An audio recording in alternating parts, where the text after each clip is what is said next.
অর্থনৈতিক মহাসংকটের দিকে অগ্রসর হচ্ছে বাংলাদেশের অর্থনীতি। শুধুমাত্র সরকারের বিরোধিতা করবার জন্য কিংবা সরকার অর্থনৈতিকভাবে কতটা চাপের মধ্যে আছে সেই বিষয়গুলোকে উপস্থাপন করবার জন্য এই কথাটা বলছি না।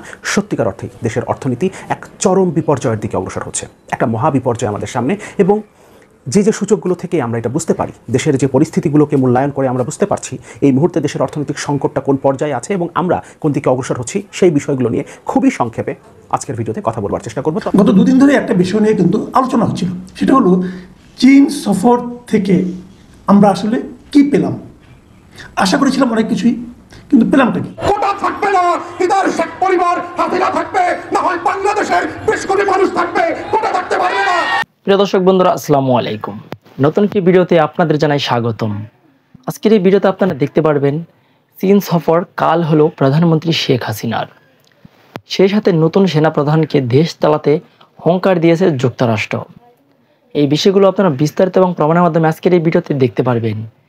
সেই সাথে বাংলাদেশে যে একটি আন্দোলন হচ্ছে মেধা নয় কোঠা, এই আন্দোলনে কিন্তু অনেক ছাত্র ভাইয়েরা আহত এবং নিহত হয়েছে। সেই বিষয়গুলো আজকের এই ভিডিওতে আপনারা বিস্তারিত এবং প্রমাণের মাধ্যমে জানতে পারবেন।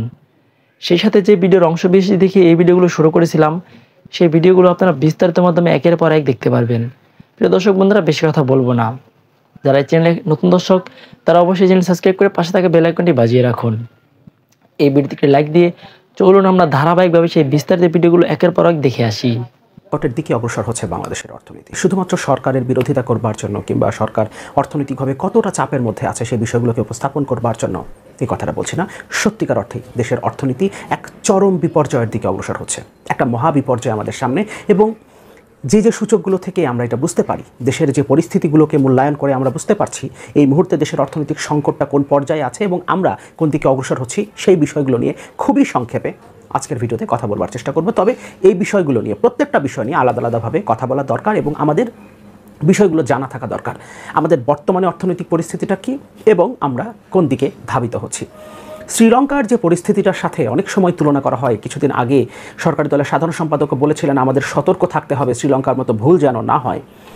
সেই শ্রীলঙ্কার থেকেও খারাপ পরিস্থিতি আমাদের দেশে হতে পারে। শ্রীলঙ্কার যে পরিস্থিতিটা হয়েছিল সেখান থেকে তারা খুব দ্রুতই সেখান থেকে তারা বের হয়ে আসতে পেরেছে। কিন্তু আমাদের অর্থনীতি যেভাবে সংকটের দিকে যাচ্ছে এবং আমরা সংকটটাকে যেভাবে আড়াল করার চেষ্টা করেছি, বিপর্যয়টাকে সামাল দেওয়ার চেষ্টা না করে সেটাকে যেভাবে আমরা আড়াল করার চেষ্টা করেছি, লুকিয়ে রাখবার চেষ্টা করেছি, তাতে আমাদের বিপদটা এত বড় মাত্রায় দেখা দেবে। শ্রীলঙ্কা যেটা খুব অল্প সময়ের মধ্যে করতে পেরেছিল, যে রিকভারিটা তারা করতে পেরেছিল, সেটা বাংলাদেশের পক্ষে করা সম্ভব হবে না। আপনি যাচ্ছে তাই করতে পারেন, কারণ আপনি অবৈধভাবে ক্ষমতায় আছেন, দেশের জনগণের ভোটে যেহেতু নির্বাচিত না, এই কারণে আপনি যাচ্ছে তাই করতে পারেন। হ্যাঁ, সব সংকটের শুরুটা এখান থেকে। কিন্তু আজকের আলোচনাটায় পিওরলি এখন আমরা অর্থনীতির যে জায়গায় এসে পৌঁছেছে, আমাদের দেশের অর্থনীতিটা এখন যে জায়গায় এসে পৌঁছেছে এবং আমরা যে ডিরেকশনে যাচ্ছি সেই বিষয় নিয়ে আলোচনা করব। এখানে রাজনৈতিকভাবে আমি কোনো বায়াসনেস নিয়ে আজকে কথা বলছি না, এটা আমি আরেকবার বিষয়টা উল্লেখ করলাম। আমাদের এখন রিজার্ভের পরিমাণটা কত, এই ব্যাপারে কিন্তু সঠিক কোনো তথ্য আমরা আসলে পাবো না। বাংলাদেশ ব্যাংকে সাংবাদিকদের প্রবেশ করতে দেওয়া হচ্ছে না অনেকগুলো মাস ধরেই, এবং প্রত্যেক সপ্তাহে বাংলাদেশ ব্যাংক কিছু সূচক তারা প্রকাশ করত। সেটা এখন তারা প্রতি সপ্তাহের পরিবর্তে প্রতি মাসে সেটা প্রকাশ করবে। প্রতি সপ্তাহে সেটা আমরা জানতে পারবো না। এবং হঠাৎ করেই বাংলাদেশ ব্যাংক এই সিদ্ধান্ত নিয়েছে। সেক্ষেত্রে তারা সঠিক তথ্য দিবে কিনা সেটা নিয়ে যথেষ্ট সন্দেহ করাই যায়, কারণ এতগুলো বছর ধরে, প্রায় 10 বছর ধরে ফুলিয়ে ফাঁপিয়ে দেখানো হয়েছে বাংলাদেশের রপ্তানি। এক্সপোর্ট প্রসেসিং ব্যুরো তারা আমাদেরকে দেখিয়েছে একটা হিসাব, বাংলাদেশ ব্যাংক এবং এনবিআর বলেছে ভিন্ন আর একটা হিসাব, এবং 10টা বছর পরে এসে আমরা জানতে পারছি প্রায় $70 বিলিয়ন অতিরিক্ত রপ্তানি এতদিন আমাদেরকে দেখানো হয়েছে। গত অর্থ বছরের 10 মাসেই, প্রথম 10 মাসেই প্রায় $14 বিলিয়ন, এবং তার আগের অর্থ বছরের 10 মাস যদি আমরা এর সাথে যোগ করি তাহলে প্রায় $23 বিলিয়ন বাড়িয়ে দেখানো হয়েছে। অর্থাৎ এটাকে কিন্তু এখন জিডিপি থেকে বাদ দিতে হবে। সুতরাং এতদিন যে জিডিপির গল্প আমাদেরকে শুনেছে, পার ক্যাপিটা জিডিপির যে গল্প শুনিয়েছে, সেটা এখন ভুল প্রমাণিত হচ্ছে। তার মানে সরকারিভাবে যে তথ্যগুলো দেওয়া হয় তার উপরে আস্থা রাখার কোনো সুযোগ কিন্তু নাই। ডলার রিজার্ভ নিয়ে তো নানান কেচ্ছা কাহিনী হয়েছে, অনেকগুলো হিসাব আছে। একটা হিসাব হচ্ছে গ্রস রিজার্ভ, যেটা এতদিন বাংলাদেশ ব্যাংক আমাদেরকে বলে আসছিল। আমরা অবশ্যই বিরোধিতা করেছি অনেক আগে থেকেই। নেট রিজার্ভ বাংলাদেশের কত আছে, ব্যবহারযোগ্য রিজার্ভ কত আছে, সেটা প্রকাশের জন্য আমরা অনেক আগে থেকে, প্রায় 3-4 বছর আগে থেকে এটা নিয়ে কথা বলে আসছি। কিন্তু যখন আইএমএফের ঋণ পাওয়ার বিষয়টা সামনে আসলো এবং আইএমএফ যখন চাপ দিল, তখন BPM 6 অনুযায়ী একটা হিসাব তারা প্রকাশ করছে এবং আরেকটা হিসাব তারা আইএমএফকে দেয়। তারা দিতে বাধ্য, এই কারণে তাদেরকে দিচ্ছে, কিন্তু সেই হিসাবটা অর্থাৎ নেট রিজার্ভ প্রকৃত রিজার্ভ, যেটা আমরা এখন ব্যবহার করতে পারবো, ব্যবহারযোগ্য রিজার্ভের হিসাবটা তারা শুধুমাত্র আইএমএফকে দেয়, বাংলাদেশের সাধারণ জনগণের কাছে, এমনকি সাংবাদিকরাও সেই হিসাবটা পায় না। তবে সেটা আমরা হিসেব করে বের করতে পারি। এবং কয়েকদিন আগেই আকুর পেমেন্ট দেবার পর এখন বলা হচ্ছে দেশের গ্রস রিজার্ভ এখন $20 বিলিয়ন ঘরে। সুতরাং আমরা ধরে নিতে পারি এর আগেও বাংলাদেশের রিজার্ভ যখন $19.86 বিলিয়ন সম্ভবত ছিল, সেই সময় আমাদের প্রকৃত ব্যবহারযোগ্য রিজার্ভের পরিমাণ $12 বিলিয়ন ঘরে চলে এসেছিল। সুতরাং আবারও আমরা এখন $12 বিলিয়ন ঘরে চলে এসেছি, যদিও কয়েকদিন আগে কিন্তু আইএমএফের তৃতীয় কিস্তি পাওয়া গেছে। তার মানে কোনোভাবেই রিজার্ভের পতন ঠেকানো যাচ্ছে না, কোনোভাবেই না। আপনি আইএমএফের ঋণ পেয়েছেন, এরপর বিশ্বব্যাংকের ঋণ পেয়েছেন, এডিবির কিছু ঋণ পেয়েছেন, প্রায় $90 কোটি যুক্ত হয়েছে। আইএমএফের ঋণের পুরো তৃতীয় কিস্তি ঢুকেছে, এটা প্রথম এবং দ্বিতীয় কিস্তির তুলনায় দ্বিগুণ, কিন্তু তারপরও বাড়েনি। এবং আমরা জানি প্রতিনিয়ত আমাদের রফতানি কমে যাচ্ছে এবং আশঙ্কাজনকভাবে কমে যাচ্ছে। এবং আমাদের মূল রপ্তানি পণ্য তৈরি পোশাক শিল্পের সাথে যারা জড়িত তারা বলছেন আমাদের এটা আশঙ্কাজনকভাবে প্রতি মাসেই কমে যাচ্ছে আমাদের রপ্তানি। এবং মার্কিন যুক্তরাষ্ট্রের বাজারে, ইউরোপীয় ইউনিয়নের বাজারে কী পরিমাণ কমেছে সে সম্পর্কে বিভিন্ন সময় তথ্য এসছে, আমি নিজেও আমার এই চ্যানেলে সেগুলো নিয়ে কথা বলেছি। সুতরাং রিজার্ভ বাড়ার কোনো সুযোগ নাই। এবং বিদ্যুৎ পরিস্থিতি, শ্রীলঙ্কার কথা বলছিলাম, শ্রীলঙ্কার পরিস্থিতির সাথে অনেক সামঞ্জস্য, কিন্তু শ্রীলঙ্কার যে পরিস্থিতিটা হয়েছিল তার আগে যে অবস্থাগুলো আমরা দেখেছিলাম, আস্তে আস্তে ওই জায়গাটাতে তো গেছে। বাংলাদেশে কিন্তু আস্তে আস্তে আমরা সেই পরিস্থিতিগুলো দেখতে শুরু করেছি। আমরা হয়তো খেয়াল করছি না, কিন্তু পরিস্থিতিটা আসলে সেই দিকে যাচ্ছে।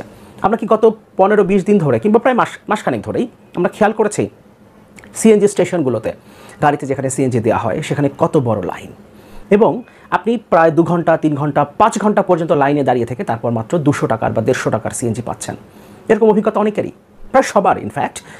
এ কারণে বারবার সিএনজি নিতে হচ্ছে, কারণ প্রেশার নাই, গ্যাস নাই। গ্যাসের সংকটের কথা প্রতিমন্ত্রী স্বীকার করেছেন। অবশ্য তিনি বিভিন্ন সময় বিভিন্ন কথা বলেছেন, কখনো বলেছেন 3 দিনের মধ্যে সমাধান হবে, কখনো বলেছেন জুলাই মাসের মাঝামাঝি সমাধান হবে, কিন্তু আদৌ সেই সমাধানের কোনো অবস্থা আমরা দেখতে পাচ্ছি না।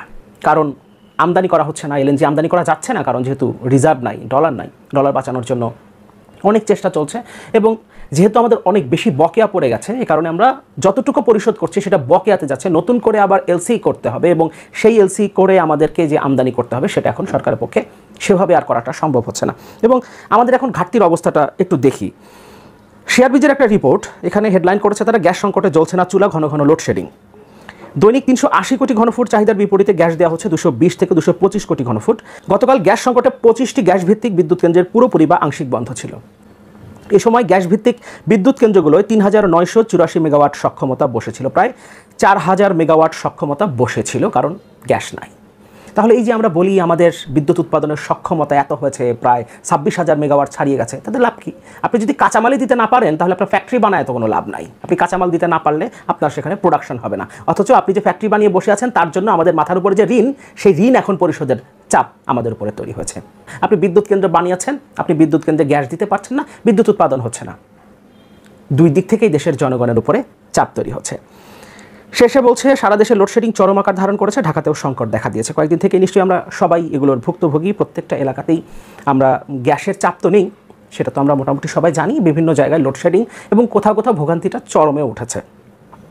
বাংলা আউটলুকের একটা রিপোর্ট যেমন বলছে গ্যাস সংকট, সারা দেশে ঘন ঘন লোডশেডিং। এখানে তারা পুরো রিপোর্টটা, ভিডিওটা খুবই গুরুত্বপূর্ণ এবং জরুরি। যারা এই ছাত্র আন্দোলনটা করছে, বাংলাদেশে কোটা আন্দোলনের পক্ষে আছেন বা বিপক্ষে আছেন, আপনাদের সন্তান আমাদের সন্তানরা তো যাচ্ছে, ভিডিওটা অতি গুরুত্বপূর্ণ, সবাই শেয়ার করে ছড়িয়ে দিবেন। ইতিমধ্যে আপনারা জানেন যে এই আন্দোলনটা চারদিকে ছড়িয়ে পড়ছে, তবে ছড়িয়ে পড়ার মধ্যে এখানে পলিটিক্যাল একটা অবস্থান তৈরি হচ্ছে। আর এদেশের ইতিহাস সাক্ষী, যে কোনো আন্দোলনে যখন রাজনৈতিক শক্তিগুলো ভর করে, অথবা আমাদের প্রধান দুইটা দল আওয়ামী লীগ এবং বিএনপি তারা পাল্টাপাল্টি এই আন্দোলন ইস্যুটাতে জড়ায় যায়, তখনই সেই আন্দোলনগুলো কিন্তু ভিন্ন খাতে প্রবাহিত হয়। আমরা যে তথ্যগুলো দিতে যাচ্ছি, এই তথ্যগুলো আমাদের ফেসবুক পেজে বা মেসেঞ্জারে অনেকে অনেক ধরনের মেসেজ পাঠান বা বার্তা পাঠান। তবে আমার কাছে সবকিছু মিলে যেটা মনে হচ্ছে যে আজকে সারা বাংলাদেশের কোটা নেতৃত্ব দানকারী যে নেতারা আছেন তারা নাকি সেখানে আলোচনায় বসবেন। তো আজকে সারা বাংলাদেশের বিভিন্ন জায়গায় কোটা আন্দোলনের পক্ষে যাদের অবস্থান, তারা কি বলা হয় যে আবারও রাজপথে অথবা বিভিন্ন জায়গায় তাদের অ্যাক্টিভিটি চালাবেন। তবে আমরা পুলিশের উদ্দেশ্যে একটা কথা বলি, দেখেন আমি বারবার বলি যে এই আন্দোলনটা এটা ছাত্ররা তাদের জন্য করছে না, এটা একটা নেক্সট জেনারেশন ভবিষ্যতের জন্য কিন্তু করছে। মুক্তিযুদ্ধ কোটা থাকুক, তবে সেটা পরিমাণটা লিমিটেড থাকুক, বাকি যে কোটাগুলো আছে লিমিটেড থাকুক, আমার দৃষ্টিতে সর্বোচ্চ 20% সব কোটা মিলে।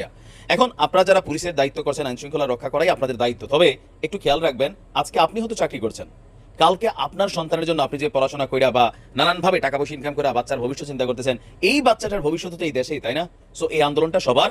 আর ছাত্রছাত্রীদের উদ্দেশ্য বলবো, পুলিশকে টার্গেট কইরা কোনো ধরনের বক্তব্য তোমরা দিও না। যদি পুলিশ নিজে থেকে বাধা দেয় তখন একটা প্রটেস্ট অবস্থা নয়, কিন্তু বিভিন্ন জায়গায় এই যে বললাম না যে আন্দোলনগুলোর মধ্যে নানান ধরনের মানুষ কিন্তু এখন ঢোকার শুরু হয়ে গেছে। আপনারা দেখতে পাচ্ছেন যে বিভিন্ন জায়গায় পুলিশের সাথে মারমুখী অবস্থান, আবার পুলিশেরও শক্ত অবস্থান, আবার স্লোগানের মধ্যে কিছুটা পার্থক্য তৈরি হয়েছে। এখন নানান ধরনের ঘটনা কিন্তু ঘটতে পারে একটা আন্দোলনকে নষ্ট করার জন্য, যে কোনো একটা ছোট্ট দুর্ঘটনাই এনাফ। আবার এই আন্দোলনকারীদের মধ্যে যারা যারা যাচ্ছে সব যে ছাত্র তাও না, অছাত্ররা কিন্তু ঢুকছে। সো প্রত্যেকটা ছাত্র যারা তোমরা যে জায়গাতেই আন্দোলন করছো এটা ন্যায়ের যৌক্তিক আন্দোলন, তবে তোমার সাথে থাকা মানুষটার একটু স্মরণ রাখো যে তোমাদের বেচের মধ্যে যে মানুষটা স্লোগান দিচ্ছে সেই মানুষটা তোমার পরিচিত কিনা, তোমার ভার্সিটির কিনা, ক্যাম্পাসের কিনা, তার সাথে থাকা ব্যাগটার মধ্যে কি আছে।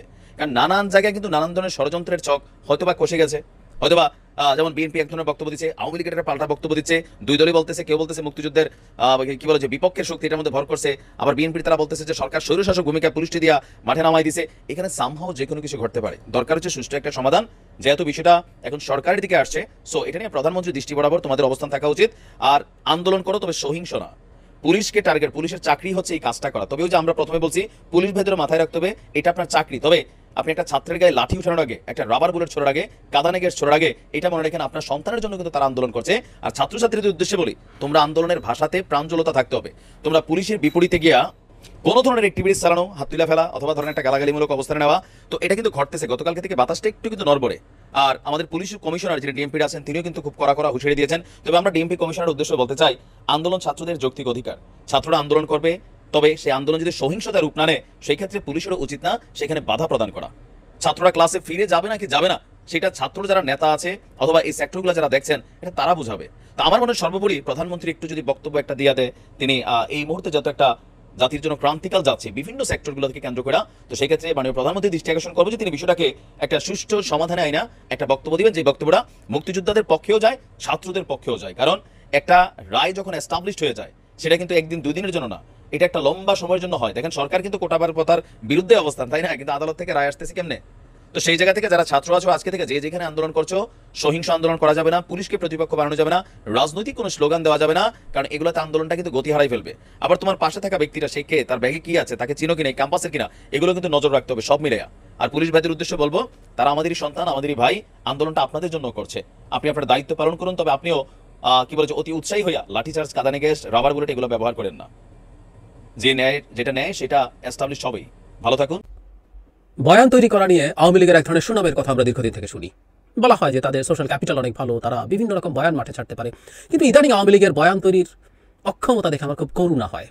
মানে তারা জানেন না কোন বয়ান এখন বাজার খায়, কোনটা খায় না, আসলেই বোঝেন না, সত্যিকার অর্থেই বোঝেন না। এবং তাদের চর্বিত চর্বণগুলো যে এখন মানুষের কাছে তীব্র ব্যঙ্গ বিদ্রুপের বিষয় হয়ে দাঁড়িয়েছে, তারা এটা হয়তো টেরই পান না, অথবা টের পেয়েও এটা করছেন, ভিন্ন কোনো উদ্দেশ্য হয়তো আছে।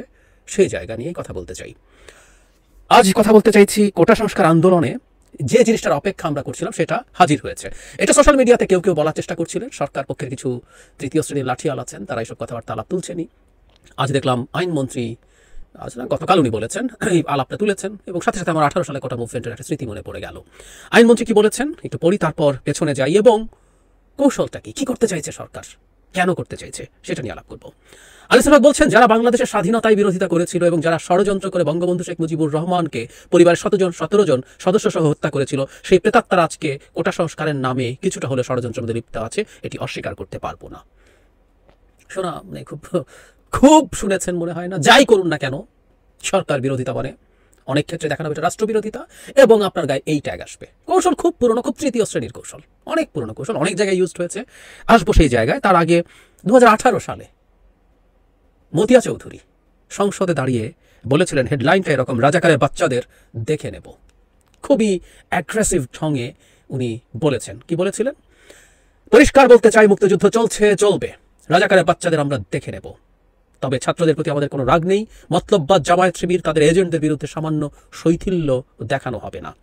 আরও অনেক কথাবার্তা বলেছেন, যেমন এরকম বলছেন, যারা দেশের জন্য জীবন বাজি রাখেন, মুক্তিযুদ্ধ পৃথিবীর সব দেশে তাদের জন্য বিশেষ সুযোগ সুবিধা থাকে, মুক্তিযোদ্ধাদের সন্তানেরা সুযোগ পাবে না, রাজাকারের বাচ্চারা সুযোগ পাবে, তাদের জন্য মুক্তিযুদ্ধ করা সংকুচিত হবে, রাজধানী কেন্দ্রিক একটি এলিট শ্রেণী তৈরি চক্রান্ত চলছে, তারই মহড়া আমরা দেখলাম গতকাল, ওরা একটা স্পেসিফিক দিনকে নিয়ে। এই যে রাজাকার বলার একটা টেন্ডেন্সি আছে, আবারও বলছি, উদ্দেশ্য নিয়ে পরে আলাপ করছি। আমরা এমনি যদি হিসাব করি, বাংলাদেশের মুক্তিযুদ্ধের সময় নীতিগতভাবে স্বাধীনতার বিরোধী ছিল, অথবা ওই সময় তারা কোলাবোরেট করেছে পাকিস্তান বাহিনীর সাথে, সংখ্যাটা কত হবে? খুব সামান্য। যারা মুক্তিযুদ্ধে অ্যাক্টিভলি পার্টিসিপেট করেছেন, যারা শরণার্থী হয়েছেন, তার বাইরেও এই দেশে যারা ছিলেন, তার মেজরিটি মানুষ মুক্তিযুদ্ধের পক্ষে ছিলেন। তারা হয়তো অনেকে যুদ্ধ করতে যাননি, অনেকের বয়স ছিল না, অনেকের হয়তো সাহসও ছিল না, কিন্তু যে কথাটা বলছি আমি, যখন রাজাকার ট্যাগ দেন সেই পার্সেন্টেজটা খুব ছোট। সত্যিকার যারা কোলাবোরেট করেছে বা যারা নীতিগতভাবে পাকিস্তানের ভাঙন চায়নি, কম্বাইন্ড পাকিস্তান চেয়েছে, সেই সংখ্যাটা খুবই নগণ্য। আমাদের জনসংখ্যার তুলনায় 1-2-3% হবে কিনা সন্দেহ আছে। আর বাকি সব মানুষ মুক্তিযুদ্ধের সপক্ষের। সুতরাং আপনি র্যান্ডমলি যদি নেন, আজও বাংলাদেশে এত বছর পর সেই মানুষগুলো গিয়ে, তাদের বহু প্রজন্ম এসছে, আমি তাদের কথা বলছি যারা এই পাকিস্তানের ভাঙন চায়নি, তাদেরও বহু পরবর্তী প্রজন্ম এই দেশ স্বাধীনতাকে মেনে নিয়েছেন এবং সেটাকে সমর্থন করেছেন, এটাও আছে। সো অতি নগণ্য মানুষ আসলে স্বাধীনতা বিরোধী কেউ যদি বলেন এখনো সেটা, কিন্তু আপনি এটা বলছেন বারবার। খুবই নন ক্রিয়েটিভ, খুবই স্টুপিড ধরনের একটা প্রোপাগান্ডা, এগুলো পুরনো কৌশল। আমি রিসেন্ট একটা উদাহরণ দিই, প্রচুর কথাবার্তা হচ্ছে এটা নিয়ে। সেটা হলো ইসরায়েল যখন গাজায় অ্যাটাক করলো, তখন ইসরায়েলের সমালোচনা হয়েছে, তার মানবতা বিরোধী অপরাধ, তার জঘন্য যুদ্ধ অপরাধ, এগুলো নিয়ে আলাপ হয়েছে, যৌক্তিকভাবেই হয়েছে। এবং যৌক্তিকভাবে আলাপ এসছে জায়নিজম নিয়ে, একটা মিথের উপরে ভিত্তি করে একটা রাষ্ট্র প্রতিষ্ঠার জন্য তারা যে কোনো কিছু করছে। কিন্তু যখনই আপনি এই কাজগুলো করছেন, তখন ওদের একটা কমন কৌশল আছে ইসরায়েলের, এটাকে ডিফাই করার। তারা আপনার গায়ে একটা ট্যাগ লাগিয়ে দেবে, অ্যান্টাইসেমেটিক, আপনি ইহুদি বিদ্বেষী। এই ট্যাগ যখন লাগিয়ে দেয়, তখন কথা বলা কঠিন হয়। পশ্চিমে অ্যান্টিসেমেটিক একটা ভয়ঙ্কর ব্যাপার। ফলে আপনি ইসরায়েলের মানবাধিকার লঙ্ঘন, তাদের জায়নিস্ট অ্যাটিটিউড, এইগুলো নিয়ে যখন কথা বলতে যাবেন, তখন এই ঝুঁকির মুখে আপনি পড়েন। বহু বছর থেকে, সেই ইসরায়েল রাষ্ট্র প্রতিষ্ঠার পর থেকে, তার মানে আজকে আমরা যদি হিসেব করি 75 বছরের মতো সময় ধরে একই টোটকা আওয়ামী লীগ আসলে ইসরায়েলের কৌশল অবলম্বন করছে। প্রায় বলে না বিএনপি নাকি গাজার মতো অ্যাটাক করেছে ইত্যাদি, না, আওয়ামী লীগ বরং ইসরায়েলের কৌশল ব্যবহার করছে দীর্ঘদিন থেকে। কিভাবে? এই যে আপনি কোটা নিয়ে যখন আলোচনা করলেন, আপনি যখন মুক্তিযোদ্ধা কোটা নিয়ে সমালোচনা করলেন, হ্যাঁ, ঢালাও মুক্তিযোদ্ধা কোটা নিয়ে সমালোচনা আসতেই হবে। ঢালাওভাবে মুক্তিযোদ্ধাদেরকে আপনি যখন কোটার অন্তর্ভুক্ত করেন, তখন এটা সংবিধানের সাথে সাংঘর্ষিক হয়। সংবিধানের আর্টিকেল 29-এর অনগ্রসর অংশে সব মুক্তিযোদ্ধা পড়ে যান না। ইভেন যদি আপনি তাত্ত্বিকভাবে বলছি যুদ্ধাহত বা দরিদ্র মুক্তিযোদ্ধা হিসাবেও কিছু ক্যাটাগরাইজ করে ছোট একটা পার্সেন্টেজ রাখার আলাপ আনতেন, তাও সেটা সংবিধানের সাথে কনফার্ম করতো, ম্যাচ করতো। এখন আপনি ঢালাওভাবে প্রত্যেককে ঢুকিয়ে দিচ্ছেন, এটা অসাংবিধানিক। সো এলাপ আপনি করতে হবে, তো করতেই হবে। এবং করলেই কি হবে? ইসরায়েলের কৌশল, আপনার গায়ে রাজাকারের বাচ্চা, মানে একজন নারী কথা বলছেন, যারা মাঠে আন্দোলন করছেন, সন্তানও না, তার নাতির মতো বয়সের হবে, এই তীব্র ক্ষোভে রোষে ফুঁসতে উনি এই কথাগুলো বলেছেন। একই কথা আবার ফিরে আসলো। আমাদের মনে থাকার কথা, ওনার এই বক্তব্যের পর 2018 সালে কোটা সংস্কার আন্দোলনের ছেলেমেয়েরা আমি রাজাকার বলে প্ল্যাকার্ড, কতটা ক্ষোভে দুঃখে তারা এই প্ল্যাকার্ডটা ধরেছে আমরা বুঝতে পারি। যদি এটাকেও মানে ভীষণভাবে নেগেটিভ ব্যাখ্যা দিয়ে আওয়ামী লীগের সোশ্যাল মিডিয়ার লাঠিয়ালরা নেমেছিল, খুব স্বাভাবিক। এখন কেউ যদি বলে আমি ন্যায্যতার জন্য কোটা ব্যবস্থাকে সংস্কারের পক্ষে কথা বলতে গিয়ে যদি রাজাকার হই, আমাকে যদি সেই ট্যাগ দেওয়া হয়, আমাকে যদি স্বাধীনতা বিরোধীদের প্রেতাত্মা বলা হয়, তাহলে আমি তাই। কথাটা এইরকম। এই যে আমি এখন না, বেশ কিছুদিন থেকে অনেকগুলো টিভি টক শোতে কথা বলেছি, আমার চ্যানেলে কথা বলেছি, কলাম লিখেছি, এমনকি 18 সালেও লিখেছি যে ঢালাও মুক্তিযোদ্ধা কোটা অসাংবিধানিক, স্পষ্টভাবেই অসাংবিধানিক। সেই আলাপ যখন করছি, ট্যাগ দিয়ে দিলে আমার কি করার আছে? You can do that. তাহলে প্রথম চেষ্টা, এই যে খুব ক্লিশে, খুব ওভার ইউজড একটা কৌশল, খুবই পরিচিত পচা নষ্ট একটা কৌশল ব্যবহার করেন, তার পেছনে আসলে হয়তো দুটো উদ্দেশ্য আছে। একটা উদ্দেশ্য, এখন দীর্ঘদিন অস্ত্রটা ব্যবহার করতে করতে যেমন ভোতা হয়ে যায়, ওটা এখন আর কাজ করে, এটা আপনাদের বুঝতে হবে। এই যে আপনি রাজাকার ট্যাগ দিচ্ছেন, স্বাধীনতা বিরোধীদের দোসর ট্যাগ দিচ্ছেন, এতে থেমে যাচ্ছে না কেউ। আমি থেমে যাচ্ছি না, অনেকেই থেমে যাবে না, এই মুভমেন্টে তারা থাকবে এবং অবশ্যই ঢালাও 30% মুক্তিযোদ্ধা কোটার বিরুদ্ধে কথা বলবো আমরা। সো ওটা আরোভাবে কাজ করছে না। তার একটা খুব বাজে কৌশল আসলে সরকারের আছে বলে আমি মনে করি। আমরা এই ব্যাপারটা একটু মাথায় রাখা দরকার আছে। ইংরেজিতে একটা কথা আছে, give a dog a bad name and hang him. আপনি কাউকে নামে যদি একটা বদনাম বা কাউকে একটা বাজে ট্যাগ করতে পারেন, তার ক্ষতি করতে আপনি অনেক সহজ হয়, আপনার জন্য সহজ, এবং আপনি অনেকটা এগিয়ে গেলেন। আমরা ধারণা করতে পারি এই থামিয়ে দেয়া যাবে এটা মনে করে হয়তো, বা এটা এই অস্ত্র এখন আর কাজ করছেন না, এটা হয়তো তারা জানে। তারপরে তারা এই কথাটা বলছে, ব্যাড নেমটা দেওয়ার চেষ্টা করছে ছাত্রদের উপরে ক্র্যাকডাউনের একটা অজুহাত তৈরি করার জন্য, যে এখানে স্বাধীনতা বিরোধীদের দোসররা মিশে গেছে। মতিয়া চৌধুরী বলছেন সাধারণ ছাত্রছাত্রীদের মধ্যে ক্ষোভ নাই, কিন্তু এখানেই এরা মিশে গেছে। তো আপনি এই ন্যারেটিভটা এখন তৈরি করতে যাচ্ছেন, কারণ এই ছাত্রদের আন্দোলনটা আপনার মধ্যে ভীতি তৈরি করছে। বহুবার বলেছি যে এরকম একটা মুভমেন্টকে এই ধরনের সরকার সবসময় ভয় পায়। তিউনিসিয়ার বুয়াজিজির ভূতের মতো। বুয়াজিজির মৃত্যুর পর কি ঘটে গেল? 25 বছর ধরে ক্ষমতায় থাকা একটা মানে সর্বশক্তিমান প্রেসিডেন্টের ঠিক একই রকম ব্যাপার। 15 বছর ভীষণ শক্তিশালীভাবে টিকে আছে। না, সরকার অবশ্য ভীষণ শক্তিশালীভাবে টিকে নাই, সে কারণে তার ভীতি এখন আরো অনেক বেশি। তো ভীষণ শক্তিশালীভাবে টিকে থাকা বেনালির পতন হয়ে গেছে, আর শেখ হাসিনার সরকার এই মুহূর্তে বহু বছরের মধ্যে খুবই দুর্বল অবস্থায় আছে। যা তো একটা নির্বাচন যেটা কেউ অ্যাকসেপ্ট করে নাই, যে নির্বাচনে আওয়ামী লীগও ভোট দিতে যায় নাই, যে দামি নির্বাচনে অর্থনীতির অবস্থা ভালো না, চায়না, ইন্ডিয়া, আমেরিকা, রাশিয়া সবাইকে নিয়ে জাগল করে করে অত্যন্ত এফিসিয়েন্টলি প্রধানমন্ত্রী খেলছিলেন বলে যে আলাপ ছিল, সেই ন্যারেটিভ শ্যাটার্ড হয়ে গেছে চায়নার ভিজিটের পর থেকে, which is very obvious, very clear. এই সময়ের একটা আন্দোলন মাঠে আছে, এটা সরকারের জন্য রিস্কি। সুতরাং কুকুরকে ব্যাড নেম দেওয়া হচ্ছে, এটাই হচ্ছে আসলে উদ্দেশ্য। এই ট্যাগিং করা, এই ট্যাগিং করে আসলে ক্র্যাকডাউনে যাওয়ার বাহানা তৈরির চেষ্টা হচ্ছে, এটা আমরা বুঝতে পারি। সুতরাং যারা এই আন্দোলনে আছেন তাদের এই ব্যাপারটা মাথায় রাখতে হবে। আর আমরা আগেও যেমন বলেছি, আবারও একটু ক্লিয়ারলি বলতে চাই, কোর্টের ঘাড়ে বন্দুক রাখার কিছু নাই। এটা নিয়ে যথেষ্টের বেশি আলাপ হয়ে গেছে। এটা এক্সক্লুসিভলি সরকারের বা এক্সিকিউটিভ ডিপার্টমেন্ট যে উইং আছে স্টেটের, তার সিদ্ধান্ত। সংবিধান এক্সক্লুসিভলি সরকারকে সেই পাওয়ার দিয়েছে। সুতরাং সরকার এটা নিজে আবার করবে, নতুন করে আবার পরিপক্ত যদি দিতে চায় দেবে, সম্পূর্ণ কোটা বাতিল করেও দিতে পারে, অথবা আমি ব্যক্তিগতভাবে যেটা মনে করি, পজিটিভ ডিসক্রিমিনেশনের যে উদ্দেশ্যে কোটা প্রবর্তন বা অপশন রাখা আছে সংবিধানে, কিন্তু কোটা অনগ্রসর অংশের রাইটও না, এটা একটা প্রিভিলেজ। এই প্রিভিলেজটা স্টেট রাখুক, আমি চাই। খুবই অল্প পার্সেন্টেজ সেটা নিয়ে আলাপ হতে পারে, বরং সেই আলাপটা হোক, এবং কারা অনগ্রসর শ্রেণী, কাদেরকে আমরা সেটার মধ্যে অন্তর্ভুক্ত করব, সেই আলাপটা হতে পারে। কিন্তু এই ধরনের তৃতীয় শ্রেণীর স্টিগমাটাইজ করার চেষ্টা করা, এটার তীব্র প্রতিবাদ আমরা জানাই এবং আশঙ্কা প্রকাশ আগেই করে রাখলাম। প্রিয় দেশবাসী, শুরু থেকে শেষ পর্যন্ত যারা এই ভিডিওটি দেখেছেন সকলকে জানাই অসংখ্য অসংখ্য ধন্যবাদ। যারা এরকম নিউজ ভিডিওতে পেতে পছন্দ করেন তারা অবশ্যই এই চ্যানেলটি সাবস্ক্রাইব করে পাশে থাকা বেল আইকনটি বাজিয়ে দিবেন। যারা এখনও এই ভিডিওটি শেয়ার করেননি, এই ভিডিওটি দ্রুত শেয়ার করে সকলকে দেখার সুযোগ করে দিন। আজকের মতন এই পর্যন্ত, দেখা হচ্ছে পরবর্তী কোনো ভিডিও নিয়ে ইনশাল্লাহ।